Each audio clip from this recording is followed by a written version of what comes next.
Tere kõikidele Valga Haigla taskuhäälingu Piirilinna tervisejutud kuulajatele. Mina olen Riina Järvesalu. Minu vestluskaaslaseks on täna haigla silmaarst Ülle Mägi, sest on rahvusvaheline glaukoomipäev ja meiegi kõneleme sellest haigusest lähemalt. Teeme siis kõigepealt selgeks, mis asi glaukoom üldse on. Glaukoom ehk roheline kae on selline haigus, kus tõuseb silma siserõhk ja see omakorda põhjustab väga palju muutusi. Kahjuks on see haigus selline, mis just üle 40-aastastele põhjustab kõige rohkem pimedust. Sellepärast on see väga vajalik teda uurida ja märgata ja ravida. Glaukoomi mehhanism on selline, et silma sees toodetakse vesivedelikku, mis peab sealt ära voolama. Kui tekib mingi tõrge vesivedeliku äravoolus, siis tõusebki silma siserõhk. Ja see surub närvile, mis tekitab närvikahjustust.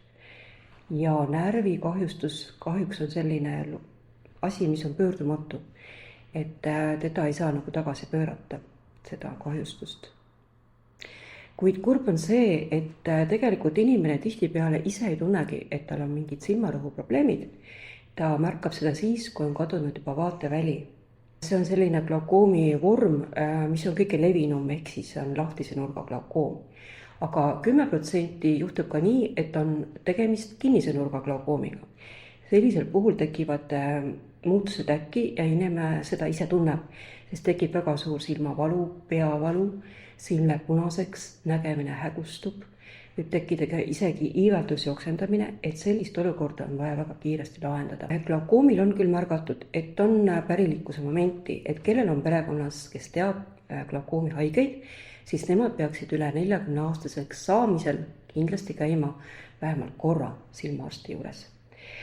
On märgatud ka seda, et väga suured lühinägelikud inimesed põevad sagedamini glaukoomi ja ka suhkruhaigusel on väike moment, kus võiks seda glaukoomi nagu rohkem esineda.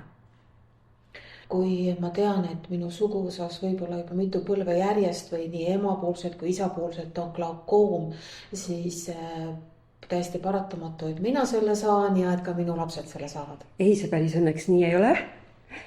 Aga lihtsalt on sagedamini märgata küll, aga kui lihtsalt käia korralikult 1 kord aastas silmaarsti juures, teha uuringuid ja ta jälgimisele, siis on kõik korras. Ja õnneks on ka glaukoomil oma ravi, et inimene, kes on saanud selle diagnoosi ja korralikult ravib, käib silmaarsti juures, et ei juhtu midagi hullu.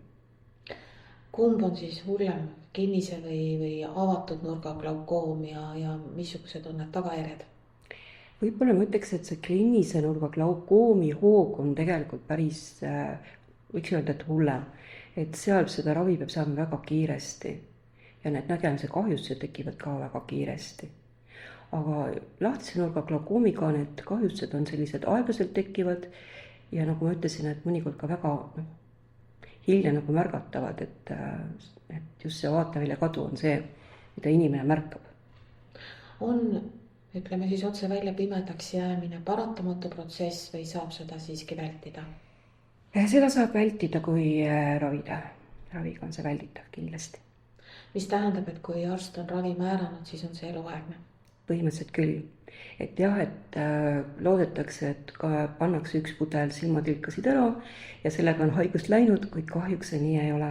Et me oleme tõesti märganud, et inimesed on ka niimoodi teinud, et nad lihtsalt jätavad ravi pooleli ja tulevad paari aasta pärast, kuid see nägemine on kadunud ja vaateväli on juba häiritud, nii et kindlasti on see ravi väga järjepidev. Kas glaukoom avaldub paralleelselt mõlemas silmas või võib piirduda ainult ühe silmaga? Ta tavaliselt on siiski 2 silma haigus, kuid võib juhtuda nii, et ühe silmas on ta lihtsalt tekib varem ja teises silmas hiljem.